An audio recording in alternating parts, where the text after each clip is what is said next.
Hello, everybody. I'm Candid Stanisci. Thank you for joining our program here. And today's program is CFL Talk. Welcome to the Spanglish World Network on Zingo TV, channel 250. Please remember to download the Zingo TV app at the respective app stores for iOS and Android devices. While you download the app, make sure you rate and leave a comment. Both apps are absolutely free. Zingo TV is available on Google Chromecast, Amazon Fire TV sticks, Roku sticks, and also all smart TVs 2016 forward. And don't forget to subscribe to Candid Stanisci 1030 on YouTube. Now on CFL Talk, the brains of the operation, David Morassutti. Oi, I always say if I'm relied on as the brains of the operation, we're asking for a lot. I think it's less about you, more about me.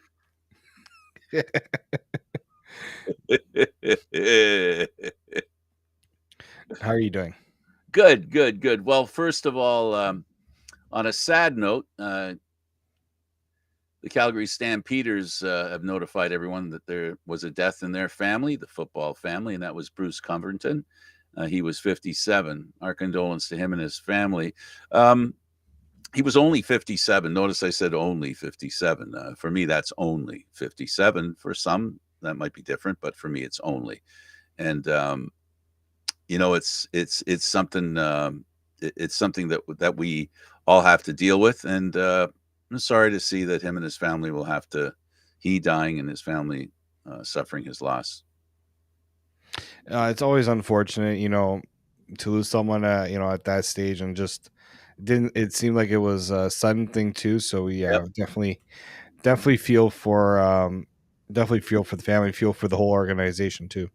Yeah, it's very very family oriented. The other thing is on a not as dire as that. Is the fact that Ed Gainey, it seems he's got a trend. He joins teams every 2 years, and he's there for 2 years and then moves on. Well, his 2 years are up in Edmonton, and he's moving on. I'm getting a sense. I don't know about you, David, but I really get the feeling that the Elks are not cleaning house. I'm not suggesting they're cleaning house, but I am suggesting they're creating a void in their leadership. And I think possibly because coming down the pipe will be a new group of veteran players that will provide the leadership for this franchise. And to help, I guess, everybody talks about culture change. So I'll just go with it. There's a culture change in the Edmonton Elks future. What do you think? I do think, when you've gone through what you've gone through and you want to, I would say when you're trying to go with some younger players in different positions, you want to make sure that they have the right culture. They're brought into the right culture, right? And again, we've seen it, Frank, and we've witnessed it, just how important it is to have the right players leading the charge. And I think in the Elks situation, yeah, they're looking at what they currently have, in terms of their leadership, and say, do we need to make changes here? They already made a big one, right? McLeod Bethel Thompson, your quarterback. Exactly.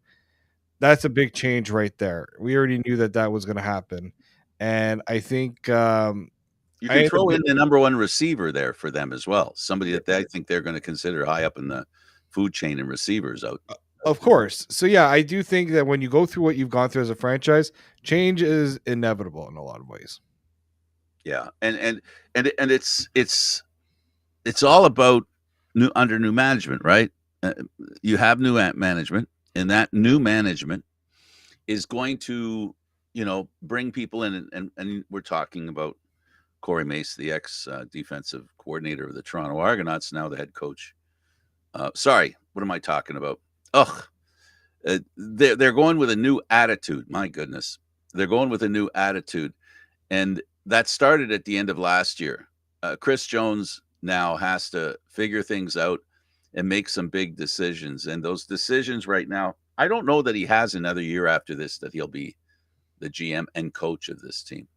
Well, he has two different, if I'm not mistaken, there's two different contracts. There's one for his head coach and one for his general manager position, if I'm not wrong. But I do believe that he's going to be there for a little bit. Like, it's not like this is a make or, I mean, it could be a make or break season, but I don't think for Chris Jones.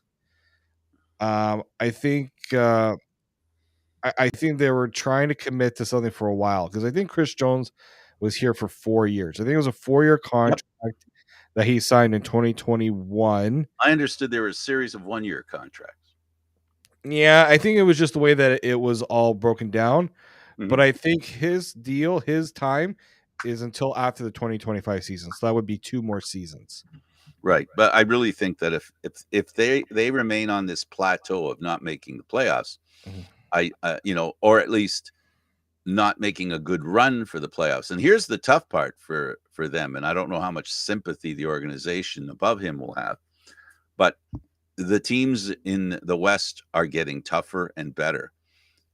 I see 4 teams there fighting for 3 playoff spots. 4 teams that are going to be very close. And can Edmonton join that group? I haven't lost faith in Calgary.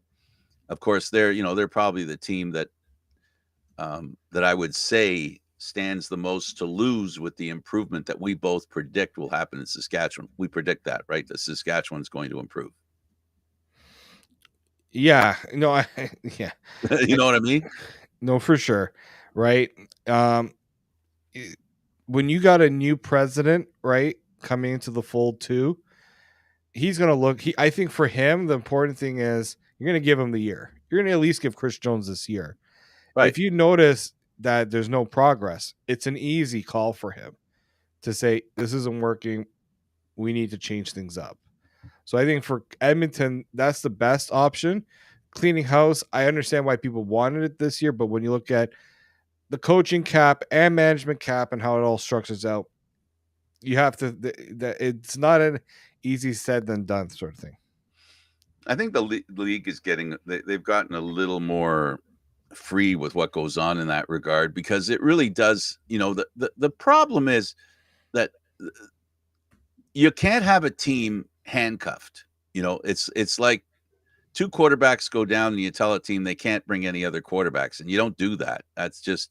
That creates a real problem with competition, and competition hurts every team, not just so a poor coach's cap anywhere affects every team the same and affects a team very negatively, as we've seen, right? So they've got to do something to mitigate that instantaneous and permanent or long duration of failure by a team, because that's not good for the league. No, it's not. It's not good for the league. And when you have teams that look, there's teams that can be bad, but for how long Edmonton has been bad, what it means for them to, again, some could say, well, you can't expect every team to be good. It's how long they've been not good for, and what it means to them to not have fans show up to games. Absolutely. I'll move on with free agency. Just an idle comment. You can tag on as you wish. Free agency is in less than a month. We should start hearing some stuff and get an understanding of the players. This is I think the part of the year where we're going to start seeing contracts going to players on teams, because now it gets down to the point where if you're going to sign that player, you got to do it before free agency, because once free agency happens, the numbers go a little bit higher. Of course, it's always And then that. there's that downside after free agency's around for a while. So there's 2 opportunities here to keep your players. But do you want to risk losing them when they go into free agency? If Well, they that's survive free agency, you might be able to get them for less money. well, here's the thing. Teams fans should realize there's been a lot of times where free agents have gone on to other teams. There's an initial process where you're like, it sucks that they're not coming back. But in the CFL, I give front offices, scouts a lot of credit because they find guys, they find players. It's not easy to plug and play players. I get that. But in the CFL, they do a really good job of that. Well, football's a pretty good game to be able to do a good job of it. There are a lot of football players around, but still, bringing it. It's not just about bringing in great players or good players, even. It's about bringing in the right players. Because of the league and because of what it is. You can't just bring anybody into the Canadian Football League and go, all right, it's predictable who's going to be good, because one thing I believe, there is some predictability with some players, but there's also a group of players that come to the Canadian Football League and establish themselves, not necessarily as a surprise, but they do sit on the practice roster for a little while, and then they get a chance to play, and they prove that it was a good decision. Yeah, and I mean, look, right now, it's teams have been signing players, right? Especially college free agents. We're talking here about the established CFL players, right? Because unfortunately, yeah, the scouts can look at these players all they want. They are not sure A, how these players will fit their system, and B, how long it will take them to adjust. We always hear from the American players how long it takes them to adjust to the Canadian game, because they've only known the American game all their lives. Yep, the adjustment is plenty. Well, we call this in the off season of the Canadian Football League. This is our football show. So there is another football league that's playing now, and I can still hear the cries just south of the border in Buffalo. Shall we start with that? Yeah, let's game? Let's start with that. Let's start. I have a lot of thoughts on it. Let's start with the Bills losing to the Chiefs, and they did it not only in old-fashioned ways, they found new ways to lose games historically by Buffalo, who have a very poor. Oh, they have such a poor history when it comes to the playoffs. Now, mind you, when they went to the Super Bowl 4 straight times, but they lost each and every one. What are the odds of that? Making it to the Super Bowl 4 times and ending up with an offer. And then they end up with a quarterback who looked like he was going to destroy the opposition in the first half. It didn't quite work out that way. Well, here's the thing. Everyone was talking about everybody was getting ready to write off the Kansas City Chiefs during the year. And they did stumble a little bit, which made it easier for people to write them off. Yes. But here's the thing. What do the Kansas City Chiefs have that the Buffalo Bills don't have? It's the playoff success. Absolutely. It's players knowing how to make the plays when the pressure is on them. And I think when you look at how this game went for Buffalo, you could take risks as a team. You need to be smart about it. Okay? Our producer Eduardo is saying smart. Yes, the Buffalo wasn't smart in a lot of situations, but they weren't getting plays. When I saw they put up a graphic during the game, Patrick Mahomes had made like 8 plays of over 20 plus yards, something like that. Buffalo had 0. When Josh Allen was trying to take those shots down the field and he gave his players chances to make plays, and they couldn't make plays, I said, I don't like their chances. I don't like their chances to win this because they weren't able to make those plays. That's what makes or breaks in any game. Josh Allen made some good plays in this game, but he could not, in the critical moments, make the play. And it wasn't all Josh Allen's fault. Yeah, good, because you're not hanging it on him. No, and you know what? I listened to ESPN First Take. They're a fantastic program, especially if you want to debate things. But poor Dan Orlovsky here trying to defend Josh Allen, and look, in a way, it was a bit of a losing argument because when the quarterback loses, it's easy to put it on them and things like that. But when your players are not making plays for you, that team still had a chance to go to overtime. He put his kicker in a good position to make a field goal. Problem was, Josh Allen can't kick the football. Josh Allen can't. Remember all those years ago when the Patriots lost, I think it was to the Eagles or the Giants in the Super Bowl. I can't remember which one. And Giselle, his wife, came out and said, my husband can't throw and catch a ball at the same time. Because a lot of people are blaming Tom Brady for the Super Bowl loss. Or it would have been a playoff loss. It was a loss in the playoffs. I can't remember which one exactly.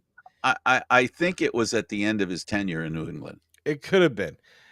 And to me, what it shows there is the same thing that Josh Allen is going through right now. He can't do everything. And I always blamed people who say it was Josh Allen's fault. He can't get it done. No, he gave them a really good chance to win that game. They were winning the game for most of it. There were players not getting things done. Was it Josh Allen's fault that his team decided on a 4th and 5 in I their own I, end to go for a fake punt? I cannot believe that. Two things: the idea and the execution. Take it. You could tell that team did not know how to execute that play. They might have practiced it, but Kansas City knew what to do. That was a well-coached special teams move by that Kansas City Chiefs team to not fall for that fake. And if it wasn't for that fumble in the end zone by Hardman, that would have been they would have easily have been up by at least 10 points and had that game put away. And I don't think either of those things belong to. Look, yes, did Josh Allen not make plays? There were times where he didn't make plays. But there were a lot of times where Josh Allen should have had a play made and his team could not come away with the play. Any one of those things we just discussed, the the fatal 3rd and 5 at their 30, I think it was it their 30 they were at? Just past their 30, I think. That, the drop balls, and what you just said right now. That Josh Allen is not to blame. Those throws he made, while they smack of desperation, that they smell of desperation. But for me, I'm not sure it's Josh Allen's desperation.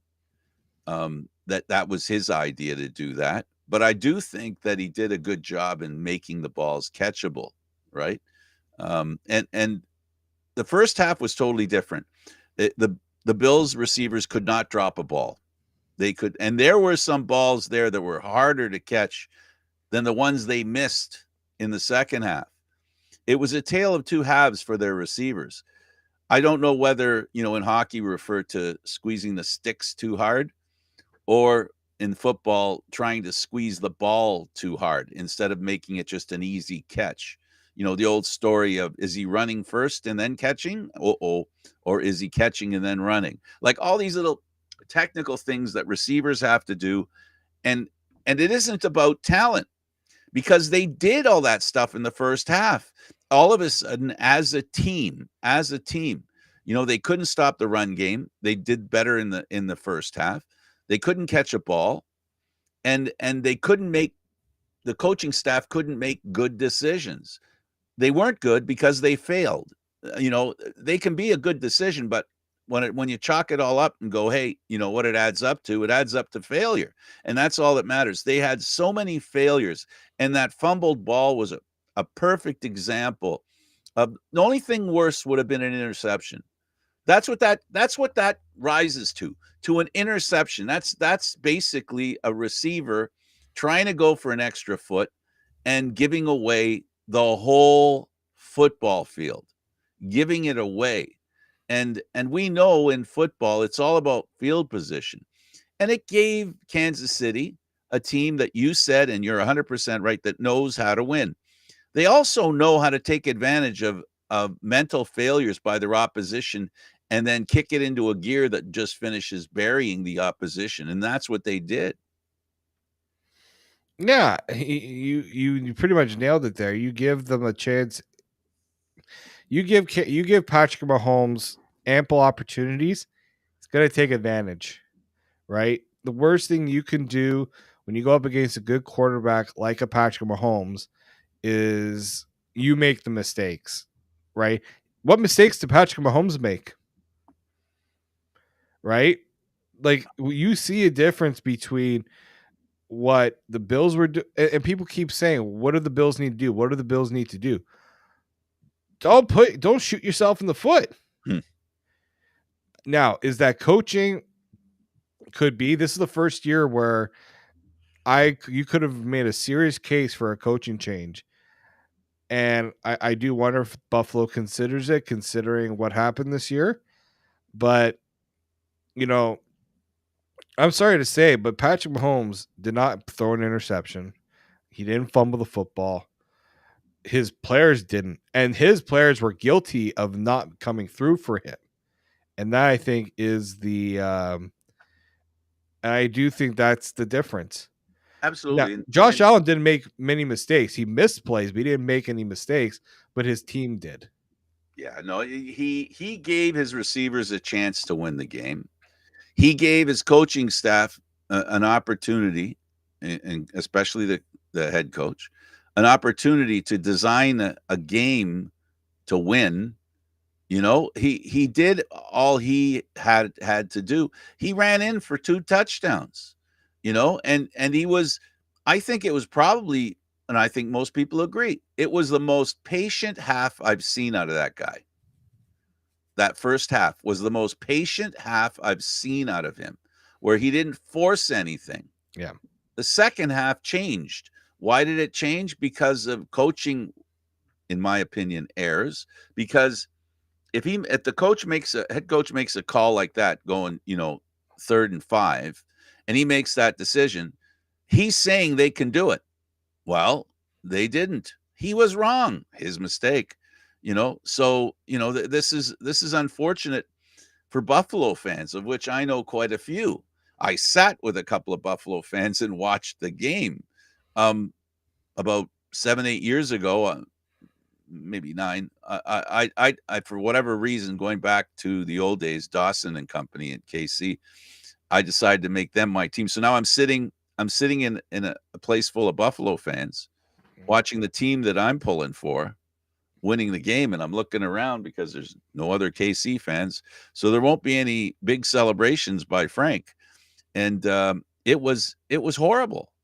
And to watch Buffalo fans say, "Uh-oh, it's going to happen again," and then I see the field goal that was missed. We haven't even talked about that yet. The most famous phrase that eats the inside of every Buffalo football fan: wide right. The tradition continues.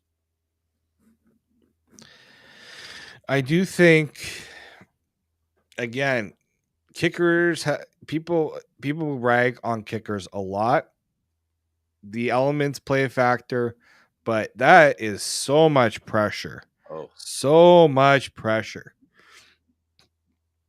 I don't care who you are. You can't tell me that when you're a kicker and your only job is to kick the football and you get one chance at the end of the game and you're waiting and when you have time to think about a play, it usually doesn't go well. That's why we rave about the kickers of like Adam Vinatieri, who you call them in the moment and they can kick it. Even like the Justin Tucker, moment calls, you just get it done. And to me, that's a sign of between a good kicker and a NFL kicker and a Hall of Fame kicker. I mean, kickers usually you don't really see kickers get into the Hall of Fame all the time. But I think if you're Buffalo, don't go after the kicker. And I don't know if you saw, he had to delete all of his social media. Fortunately, some fans decided let's make sure that we don't spin this just as a negative situation. And they rallied together, got some money, and donated towards, I believe it was a cat shelter, because Tyler Bass has a history with them, and so yeah, I do feel bad for the kicker. I also am like, yeah, I can get what people are saying. It's their job to kick, but I'm sorry. You go into that situation of the game. You try to deal with what they deal with in terms of the pressure. I don't know if many people can. Well, if I can create a tiny little analogy, the kicker was hanging by his fingernails. He was put in a terrible position where he shouldn't have been put. He shouldn't, that game should not have hinged on a field goal. No way was that game for the Buffalo Bills. If you look at each different situation and circumstance where they failed the team, the group, areas of the team failed the team as a whole. He failed. He failed in tying the game. Yes. But you know what?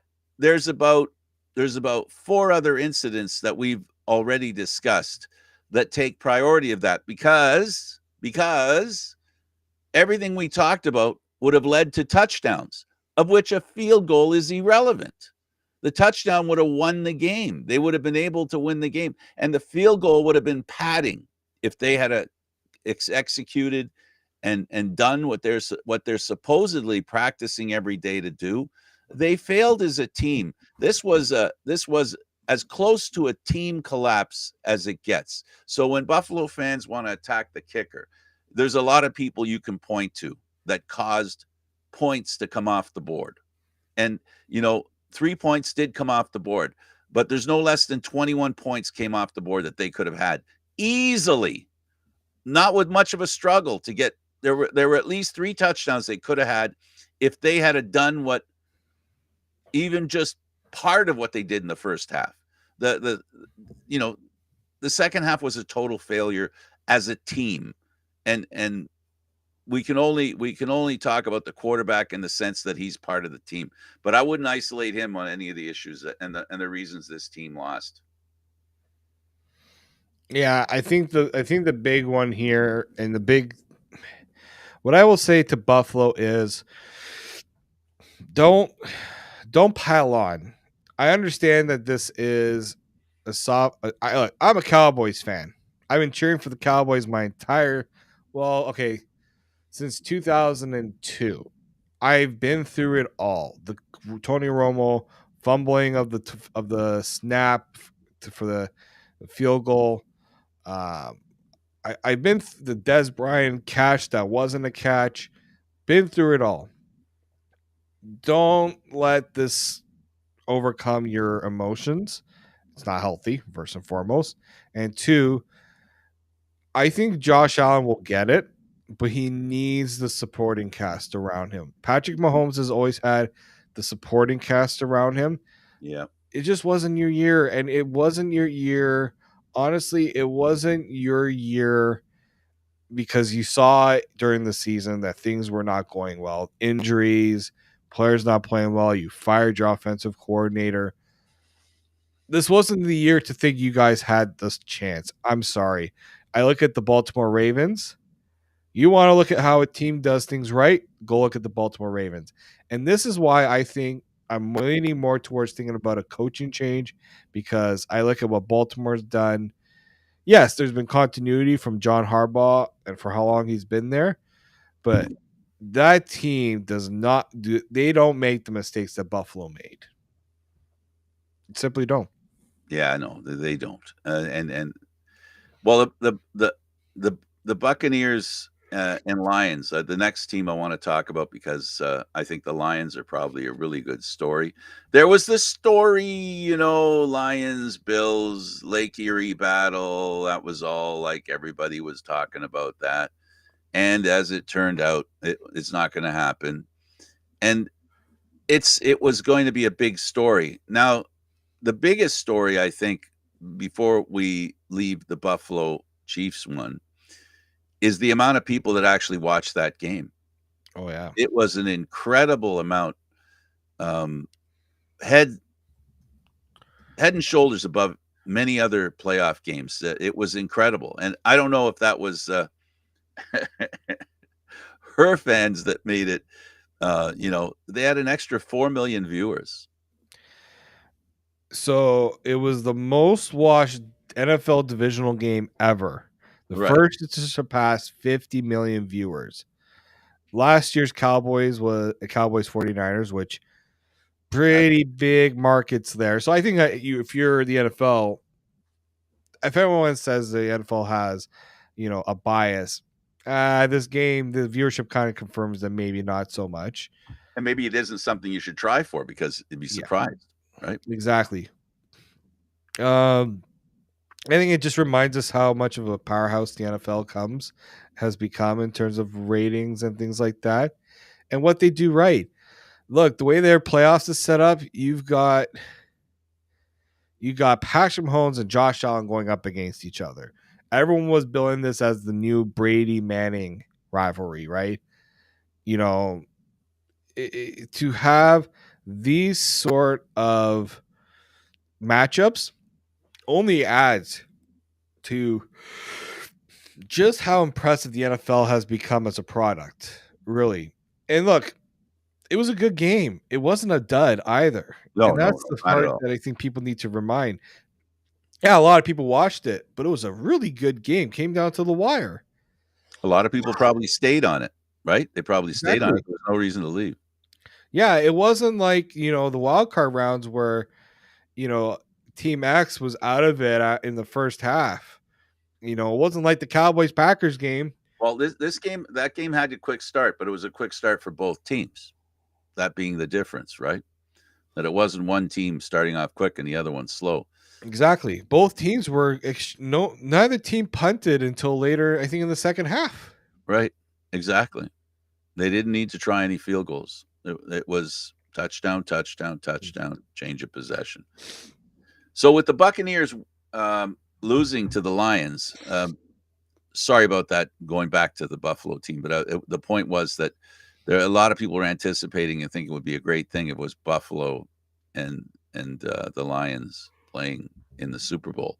Well, the Lions can maintain that. Here's a team, long-suffering fans. Here's a team which, made a really good move. That looking back, now I don't know how many people thought Stafford going, trading him out and bringing in Goff. How many people thought that would be a good idea? But it really has worked out for them well, hasn't it? Yeah, it has. Like, let's not forget Jared Goff when he was in LA. What made him work in LA after they thought they really screwed the pooch there when they drafted him was they got a good system around him, good players around him, and he went out. He followed the game plan to a T, and that's what he's doing in Detroit. Like, it's a true, yeah, this guy was cast away in a ways, but there was something there always. The guy went first overall for a reason. Uh-huh. Okay, you don't get this guy first overall if you don't think he has the ability to do what he's doing, right? And I think that's what people tend to forget. He's also the same age as me, Jared Goff. That makes me feel weird, but you know he's embodied the underdog story like the Lions have been all year, and I think that's a big part of I think what makes people think Detroit can really go far is that belief, right? We in a way, can I make the comparison between them and the Alouettes? Good pieces there, a team And that nobody really they also believes in. play a really hard game. They Yeah, do play smash mouth football. Smash Mouth, their coach is very outspoken, you know, throws a lot of support behind his players. And coming out of nowhere, Yeah. right? I don't know if they'll be saying things like the Alouettes said if they make it to the Super Bowl. Nobody believed in us. Nobody thought we would make it. I Everyone think blew the I whistle. think that's maybe the difference with the Lions is I think more people do believe in the Lions just because they're such a likable team And and they a likable fan base too. yeah, and they've made steady improvements year after year. This has been it wasn't uh, even I, who am not a full-time NFL fan, knew there was a good chance the Lions would do this. All you had to do was watch the way they played, watch their record, watch how consistent they are.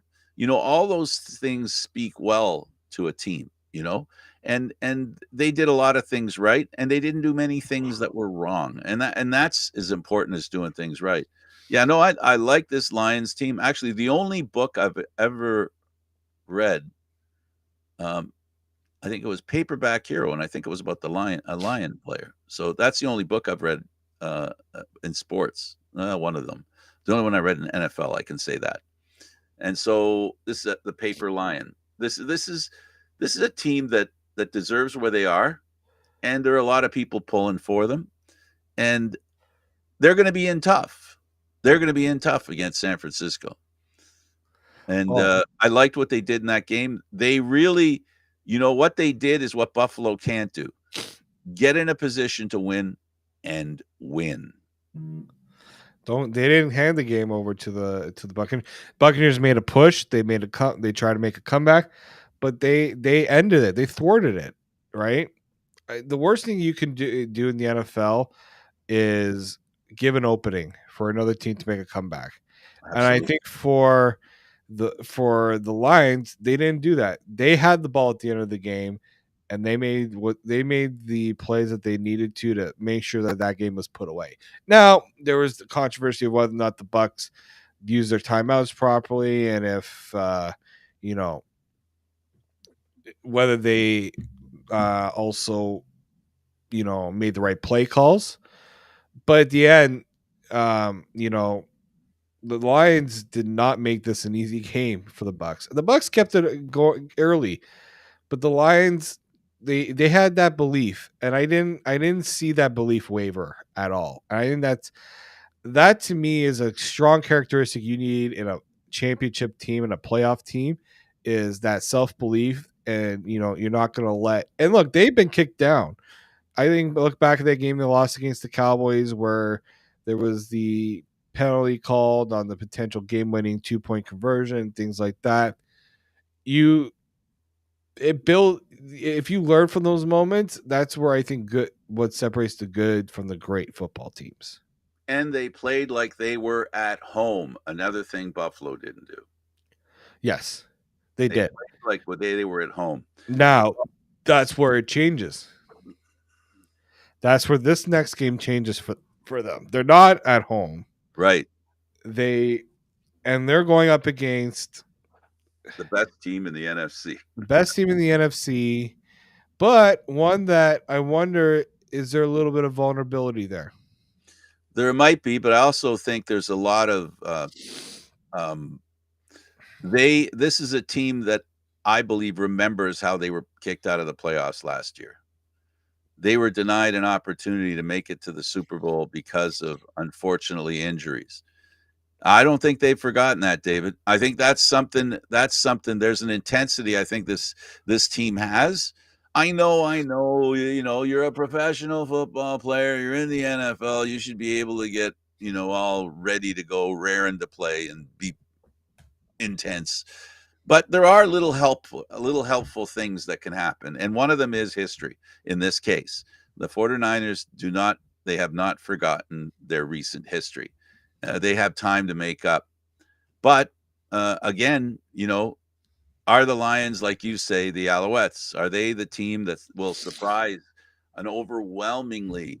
And I don't think it's an underestimation that San Francisco's an overwhelmingly favorite against Detroit. I can tell you right now. We always look at the. I always look at the odds makers. Yeah, the gamblers are going to come to work now. Yeah, Here we 1 second here. The degenerate's coming up. Let's see what's right. so the Lions are favored by 7. Wow. Sorry. The Lions are 7-point underdogs. The Oh, okay. 49ers are 7-point favorites. That's better than I thought. It's what, I'm a little surprised. I thought maybe 4.5, 5, but to me 7 suggests again they're giving that home field advantage real thing. 51 points is the over under, so pretty decent. They're not expecting this to be a low scoring game by any stretch. Um, I'll tell you this though, if people always ask me whether to take the spread on the 49ers, 49ers are 3-6 against the spread in Wow. home games this season. They were 9.5 favorites on the Packers. The 49ers offensively were not good enough to win that game, in my opinion, against the Packers. The Packers should have won that game. The reason why I say that is there were plays there, dropped interceptions. You can't. The dropped interceptions they had against the 49ers they made those plays against the Cowboys, and they made the Cowboys pay for them. The Packers couldn't give Jordan Love the opportunities he needed to win that game. Yep. And Aaron Jones did something that no running back has been able to do in over 50 games against the 49ers. That was rush for more than 100 yards. So if I'm the Lions, I'm saying we can make those plays. We can make those interceptions. We can run the football. So, don't I look, the 49ers I think are going to be better. I think, they had the week off. There was a little bit maybe of rust there, but the Lions have that belief that they can make the plays that they need to make. Yeah, That's a good one. and well deserved. It's well deserved. And yes, the Packers. But this is what it always comes down to. The playoffs come down to the team that doesn't make mistakes beating the team that does. There aren't many. When you're playing at this level and this level of teams, you're talking about teams that don't make many mistakes. So when you do make a mistake, it's big. It's important. So yeah, congratulations to 49er fans. I know a couple of those too. They're sighing a breath of relief making it through to the final in the NFC. And then we've got the Baltimore Ravens and the Texans. The Texans, they weren't favored in this game at all. Baltimore played like they're at home, and they did a great job doing it. Yeah, I mean, Baltimore, I'm having a really hard time thinking any team's going to knock off Baltimore right now. They're just solid everywhere on that roster. Lamar Jackson's looking like, the best version of Lamar Jackson right now. He's got the weapons around him. If they get Mark Andrews back, it makes them even more dangerous. Their defense, what they did to CJ Stroud put up over 40 points against the Cleveland Browns defense. That was a really good defense. And what the Baltimore Ravens showed was we're better than that Cleveland Browns defense. Don't kid yourself. They sent a message with that victory. And I think if you're Mahomes, you don't think about that because you're Patrick Mahomes. You're not CJ Stroud. CJ Stroud's going to be a very good quarterback in the NFL, but he's not there yet. Patrick Mahomes has done it many times before. Lamar Jackson is calling this a heavyweight matchup. I believe it. Two good defenses. The Ravens obviously have the better defense. Two really good quarterbacks. Lamar Jackson, if you look at his play this year, should have the edge, but Patrick Mahomes is still Patrick Mahomes. I think this is going to be such a good matchup, and I think the NFL is frothing at the mouth of what the ratings will be for this one. It'll be a good one, and I got to tell you, we'll move to the next step because we've got a couple of minutes left. I've got my heart says the Chiefs, but my brain says the other, and I'm just dying to see how this turns out. We're going to see one. The Buffalo game was awesome. I have a feeling the Raven game is going to be even better. I think we're in for a great weekend of football. Like the four teams that are there, not surprised that they're there. Really, if you think about it. Yeah, I know they earned the right to be there. They're like, yeah, as a Cowboys fan, I would have loved to have seen the Cowboys in this situation, but I mean, you can't discredit what these football teams have done to get to where they are. And we talked about the Lions, a little bit about the 49ers. This is a team that has come back with a fury this year. The question is, I think in both these games this weekend, David, it's going to matter how quickly a team starts. That I'm not suggesting that one team's going to get a fast start and the other one isn't. I'm saying that I think a fast start is going to be really important here for both teams to have a quick start. We've seen that in the playoffs this year. If there was something that a familiar tone that we've seen in these playoffs, having a fast start means you have a great chance of winning in this year's NFL playoffs. Establishing yourself really in the game, right? Like the Lions going to want to establish running the football because if you run the football, that makes your play action that much better, and you get a little bit of you force the 49ers to decide, are you going to defend the pass or are you going to stack the box against the run? You make them think a little bit more. The ground game has made a comeback in this year's playoffs. Yeah, and like the ground game has always been important, right? But I think when you look at how these teams all operate, all four of these teams have really good running games. Now Baltimore is a little different. Theirs is theirs is with Quarterback. a quarterback that leads the team in rushing. Had over 100.